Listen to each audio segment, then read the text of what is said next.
Vallejo, Califórnia, 10 de agosto de 2000.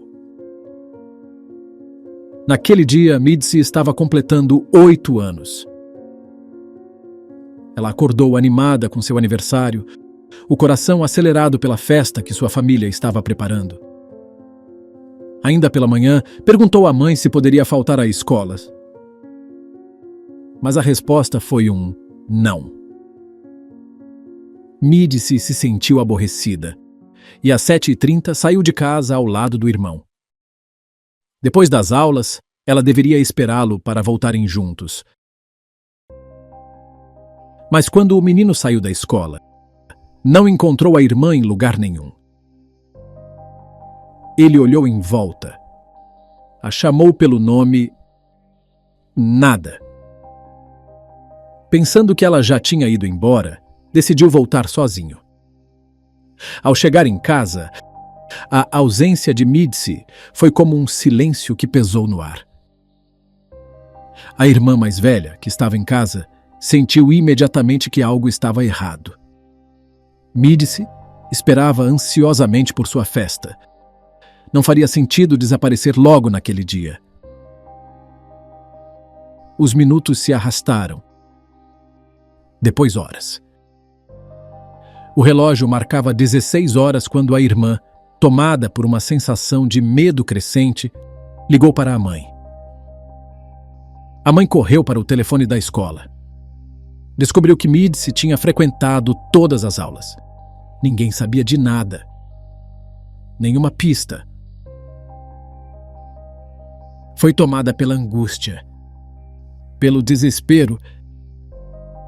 Ela ligou para parentes, amigos, vizinhos, e todos respondiam o mesmo. Não a tinham visto.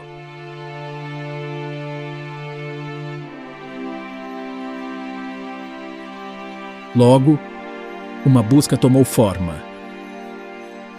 Amigas de infância, vizinhos desconhecidos, todos se uniram. Enquanto uns caminhavam pelas ruas, outros batiam de porta em porta, perguntando se alguém tinha visto a menina. Cada resposta negativa aumentava o vazio. A tensão crescia e panfletos começaram a circular pelas mãos trêmulas de quem imprimia com pressa. Mas nada. Nenhum sinal. E por fim, os pais ligaram para o 911. A polícia entrou imediatamente no caso. E em poucas horas, a mídia local também noticiava o desaparecimento.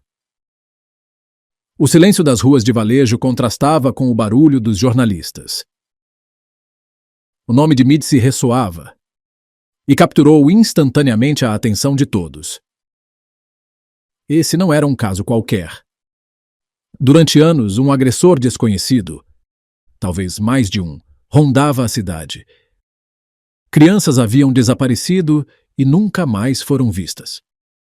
O caso mais recente tinha acontecido em dezembro de 1999. Uma menina de apenas 7 anos, Shiana Fairchild. Ela também havia desaparecido no caminho para a escola.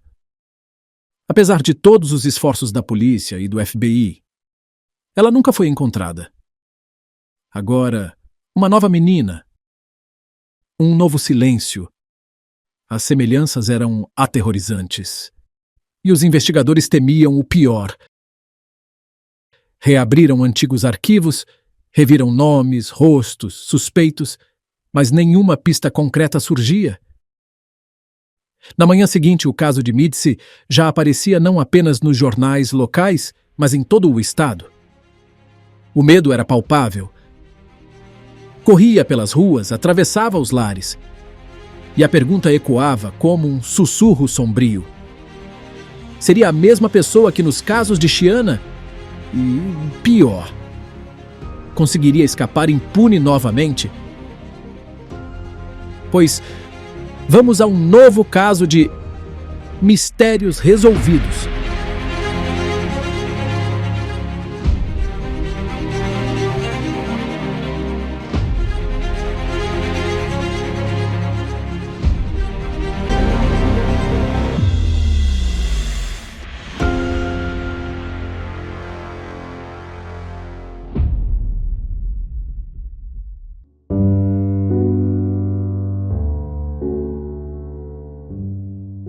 O caso de hoje nos leva a Vallejo, na Califórnia, uma cidade portuária situada na Baía de São Francisco, marcada por sua diversidade cultural e histórica.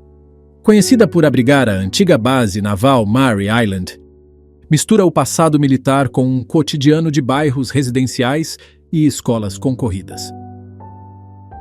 Apesar de sua atmosfera tranquila, Vallejo também enfrentou episódios sombrios que marcaram sua história recente. E foi em Vallejo onde nasceu e viveu até seus 8 anos Midsi Sanches, uma menina de sorriso fácil e olhar curioso. Midsi Sanches nasceu em 10 de agosto de 1982, em uma família de origem humilde, rodeada de irmãos com quem compartilhava tanto as responsabilidades do dia a dia quanto momentos de diversão. Era muito próxima a eles, especialmente porque a casa estava sempre cheia de vozes e movimento, o que fortalecia laços de companheirismo e proteção. Considerada uma menina inteligente e de espírito vivo, Midsi mostrava uma personalidade curiosa e determinada, mas também carinhosa e sensível com aqueles a quem queria. Na escola, se destacava por ser aplicada e esforçada, sempre tentando fazer o melhor nas tarefas, embora preferisse atividades criativas e interações sociais. Seus professores a descreviam como uma aluna responsável, embora às vezes tímida diante de novas situações. Entre amigos, era vista como leal e divertida. Alguém que buscava trazer leveza, mesmo em momentos difíceis. Assim, no verão de 2000, Midsi vivia uma infância típica, equilibrando estudos, brincadeiras na rua e convívio familiar. Mas em 10 de agosto, Midsi não retornou da escola, e isso mudou tudo na vida de sua família. Parentes de Midsi apareceram em várias entrevistas, tentando desesperadamente atrair mais atenção para o caso. A mãe implorava ao possível sequestrador que devolvesse a filha com vida e em segurança. A polícia recebeu inúmeras denúncias, mas nenhuma se mostrou útil. Nada. Apenas o vazio de uma investigação sem respostas. Até que 24 horas após o desaparecimento, algo inesperado aconteceu. Um homem entrou em contato com a polícia, relatando ter encontrado trapos ensanguentados em um lixão. Os peritos analisaram o material e determinaram que não eram simples trapos, mas sim lençóis de um hotel em Vallejo. A evidência foi enviada ao laboratório, mas os resultados do sangue levariam dias. Enquanto isso, os investigadores vasculhavam o lixão em busca de qualquer outra pista, sem sucesso. No dia seguinte, 12 de agosto, por volta das 11 da manhã, uma ligação mudou o rumo desse caso imediatamente. Um homem dirigia por uma área industrial em Santa Clara, quando uma menina correu desesperada em direção ao seu caminhão, gritando que alguém a perseguia. Ela subiu na cabine em lágrimas e o motorista viu um homem correndo em sua direção. Entre soluços, a menina revelou: esse homem a havia sequestrado e queria matá-la. Assim que ela entrou no caminhão, o agressor deu meia volta, correu para o seu carro e fugiu. Assustada, mas lúcida, a menina disse seu nome: Midsi Sanches. O motorista não hesitou. Contactou a polícia imediatamente. Logo, oficiais chegaram. Levaram Midsi para o hospital, onde pôde falar com a mãe em um reencontro carregado de emoção. Pouco depois, familiares chegaram correndo, abraçando a menina que todos temiam jamais voltar a ver. Enquanto isso, os detetives ouviram o motorista do caminhão. Ele se tornaria uma peça crucial. Havia conseguido memorizar a placa do carro do sequestrador, que havia fugido bem diante de seus olhos.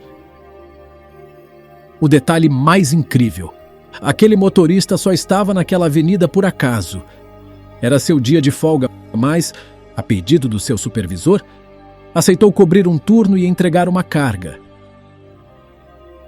Se não tivesse estado lá, o agressor possivelmente teria alcançado Midse.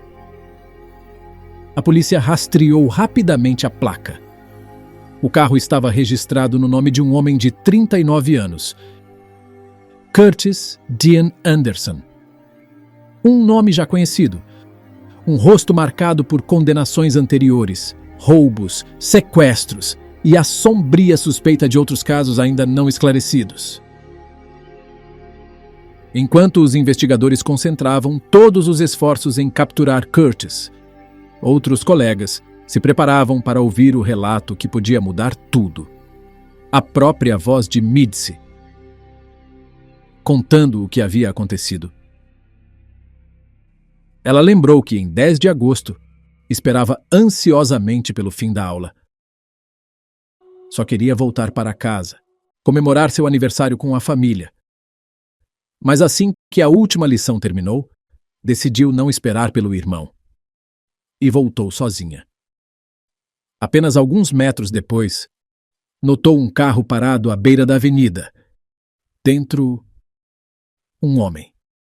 Ele a observava atentamente pelo retrovisor. Quando comecei a me aproximar do carro, tive aquela sensação estranha de estômago revirado, de que algo não estava certo. Lembro de ter feito contato visual com ele através do retrovisor. Ele me parou e disse: "Ei, eu preciso da sua ajuda. Tive um acidente de bicicleta e quebrei o quadril." Ele me pediu para pegar uma fita adesiva que estava no chão do carro dele, porque disse que não podia se abaixar e... Então eu fiz. De repente, o homem adulto pressiona todo o peso contra ela, encurralando-a. Midse se debate, tenta gritar, mas ele é forte demais. Em segundos, ela é empurrada para dentro do carro. Ele cobriu minha boca com a mão e fechou a porta atrás de mim. Eu só tentei pegar a maçaneta da porta e abri-la, mas ela simplesmente não abria. O veículo arranca a toda velocidade, zigue-zagueando pelo trânsito. Ninguém, absolutamente ninguém, consegue perceber o que acontece por trás dos vidros. Midse, ao perceber que seus gritos não são ouvidos, se cala, tomada por um medo profundo. Enquanto virávamos à esquerda em direção à estrada, eu podia ver minha casa. Estava tão perto de casa. E lembro que só ficava olhando para lá, desejando estar lá dentro desesperadamente. Eu me sentia tão impotente. Depois de alguns minutos dando voltas sem rumo, o carro entra no estacionamento de uma loja de ferragens. Lá, o homem joga roupas nas mãos dela e a obriga a se trocar. Meu pensamento foi: de quem são essas roupas? Era simplesmente tão estranho. Eu fiz tudo o que ele mandava. Eu não queria deixá-lo bravo. Eu não queria que ele me machucasse. Então eu simplesmente obedecia. Com voz ameaçadora, ele avisa: "Tenho uma arma no porta-luvas. Ninguém jamais escapou de mim. Nem tente." Pouco depois retoma a estrada. Quando a noite cai, estaciona em uma área isolada e cobre as janelas com cobertores e toalhas. Midse pensa, sem cessar, em uma saída, temendo o que ele poderia fazer, esperando o instante certo para agir. Eu percebi que tinha banheiros por perto, então pedi para sair para usá-los, e ele disse: "Não." Ao retornar, o homem coloca uma corrente no tornozelo da jovem e a prende com um cadeado na alavanca de câmbio. Em seguida, abre uma garrafa de álcool e a obriga a beber. Lembro que ele começou a tirar polaroides de mulheres nuas. Lembro de ter fechado os olhos e não querer abri-los. Ele pegou sua Polaroid e começou a tirar fotos. Eu me senti tão violentada e impotente. Essa noite Mitzi permanece acordada, mesmo exausta. O sequestrador dorme ao lado dela, mas ela teme fechar os olhos. Teme o que ele possa fazer. Limitada ao espaço sujo do carro, a menina pensa em sua família. Estarão procurando por ela? Saberão de seu desaparecimento? Por uma fresta, ela vê as luzes de uma viatura iluminando o estacionamento. Por um instante deseja gritar, correr, pedir socorro, mas lembra das palavras ameaçadoras do homem. Se tentasse qualquer coisa, seria morta. Segundos depois, a viatura vai embora. E eu pensei, isso é tudo. Não vou ver minha família novamente. 11 de agosto, o segundo dia. Pela manhã, o homem volta a circular pela cidade. Mitzi, escondida sob um cobertor no chão, mal respira. Em uma das paradas, enquanto ele entra em uma casa, ela tenta forçar o cadeado, mas logo percebe: é impossível. Quando ele retorna e revela onde esteve, o coração da menina desaba. Ele inclusive havia chegado a entrar em nossa casa, pedindo panfletos para ajudar a distribuir pela cidade. As horas avançam e Mitzi, sem comida e sem água, se enfraquece a cada minuto. Após inúmeros trajetos e paradas, o carro estaciona em um pátio industrial, longe da cidade, isolado.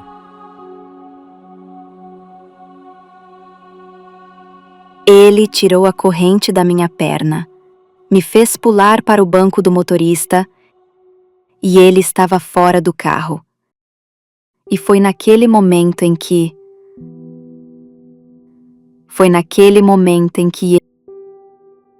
ele fez o pior. Todo o meu corpo entrou em choque. Eu me senti impotente.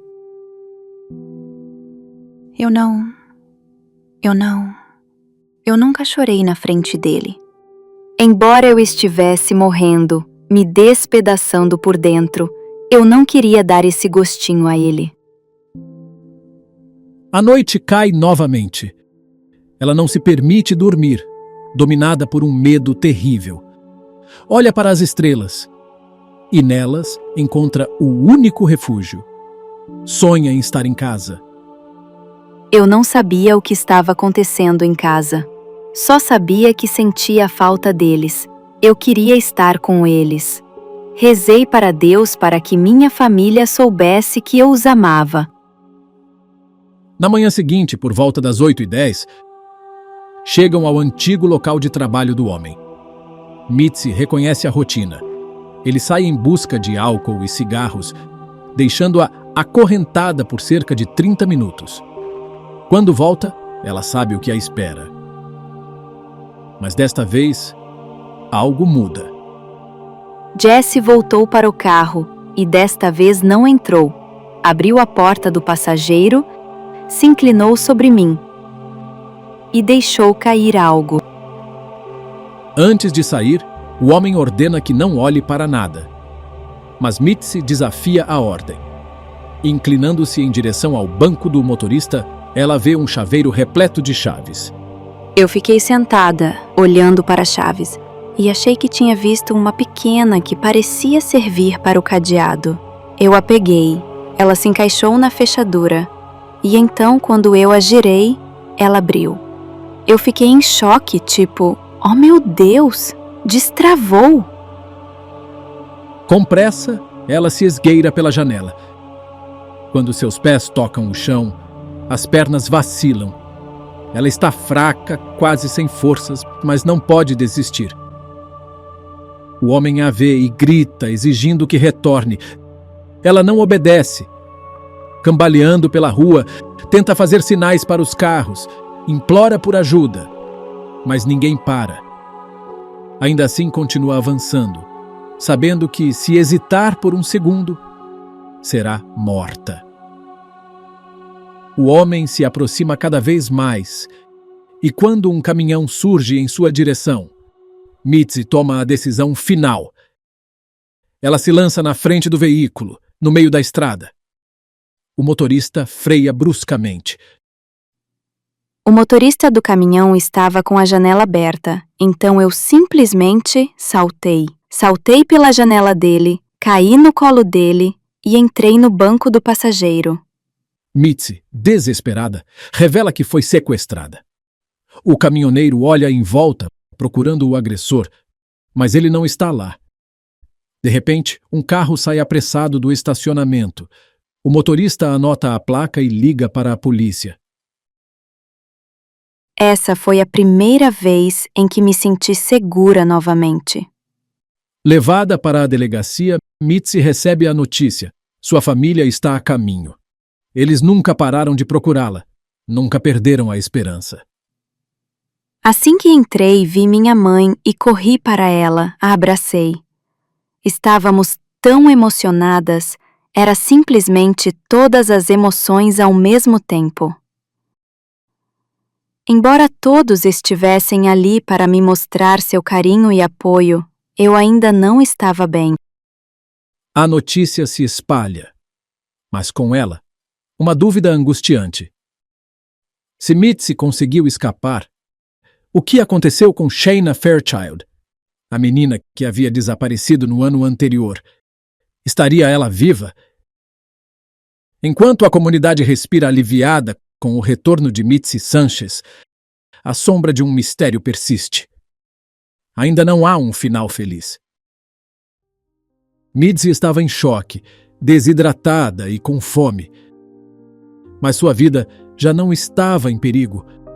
No hospital, os médicos lhe deram a assistência necessária e, em pouco tempo, toda a sua família chegou para se reunir com ela. O resgate milagroso de Mitzi, instantaneamente, se tornou a principal notícia da cidade.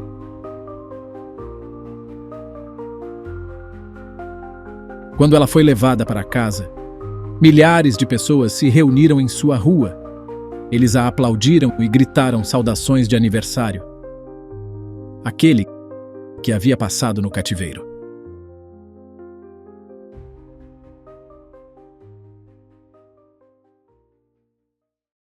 Enquanto isso, a polícia estava caçando Curtis Anderson, cujo paradeiro permanecia desconhecido.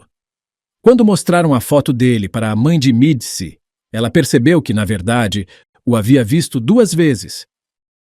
A primeira foi antes do sequestro de sua filha, quando ele estava em sua rua e olhou para a casa. A segunda ocorreu no dia seguinte ao desaparecimento de Mitzi, quando o agressor foi até sua porta e pediu panfletos. A busca por Curtis continuou até o final da noite. A polícia montou vigilância em todos os lugares conhecidos que ele frequentava. E, finalmente, valeu a pena. Ele se apresentou em um estacionamento de reboques e foi preso sem resistência. E foi levado para a prisão, aguardando o julgamento, enquanto os detetives começavam a investigar suas possíveis conexões com outros casos. O próprio homem havia dito a Mitzi que ela não era sua primeira vítima e que ninguém havia conseguido escapar dele. Os investigadores simplesmente não podiam imaginar que aquele fosse seu primeiro caso desse tipo. Todas as suas ações cuidadosas e provavelmente premeditadas sugeriam que ele tinha uma experiência significativa na prática de tais atrocidades. Enquanto isso, Mitzi tentava retomar sua vida. Tinha apenas 8 anos, mas havia enfrentado algo que a maioria das pessoas nem mesmo poderia imaginar. O caso rapidamente ganhou repercussão nacional. Por trás do alívio de tê-la de volta, no entanto, pairava uma pergunta inevitável. Quantas outras vítimas Curtis havia feito antes de ser capturado? Havia sido preso anteriormente, em 1991, por manter uma mulher prisioneira por vários dias. Ele foi liberado em novembro de 1999, E agora a polícia estava segura de que, após sua libertação, ele havia tirado a vida de pelo menos uma menina, Shanna Fairchild, de 7 anos. Também não havia dúvida de que ele pretendia fazer o mesmo com Midse. Além disso, um fato específico indicou diretamente que aquilo ia acontecer no dia de sua fuga. A polícia descobriu por que Curtis havia parado na área industrial. Ele costumava trabalhar lá, em uma das empresas, e naquele dia havia visitado seus ex-colegas. Ele lhes pediu uma bolsa grande, e os detetives imediatamente compreenderam que ele planejava se livrar de um corpo nela. Após a detenção de Curtis, Midse lutou para se recuperar por muito tempo. No entanto, logo soube que a polícia suspeitava que ele havia sequestrado Shanna, e isso a deixou ainda mais desconfortável. Embora se sentisse feliz por ter conseguido escapar, também se angustiava com o destino da menina de 7 anos. Mais de 8 meses tinham se passado desde seu desaparecimento, e não havia nenhuma notícia sobre o paradeiro de Shanna. Decidida a ajudar, poucos dias após seu próprio resgate, Midse participou de uma operação de busca junto com outros voluntários. Infelizmente, nada foi encontrado, nenhuma pista, nenhum sinal de esperança. Isso continuou até janeiro de 2001, quando acharam um crânio humano nas montanhas próximas à cidade de Santa Cruz. A análise forense confirmou: pertencia a Shanna. Ela foi declarada oficialmente morta. Midse recebeu a notícia de maneira extremamente dolorosa, mas o destino a colocaria diante de outro desafio: o julgamento. Em abril daquele mesmo ano, o tribunal abriu suas portas. Midse teve que testemunhar, relatando com detalhes cada ato cruel cometido por Curtis. Ele estava lá, olhando para ela, e apesar da tensão, Midse cumpriu sua missão. Curtis foi condenado a 251 anos de prisão. Mas esse não seria o final da história. Na prisão, os detetives o visitaram repetidamente. Queriam respostas, queriam conhecer outros crimes.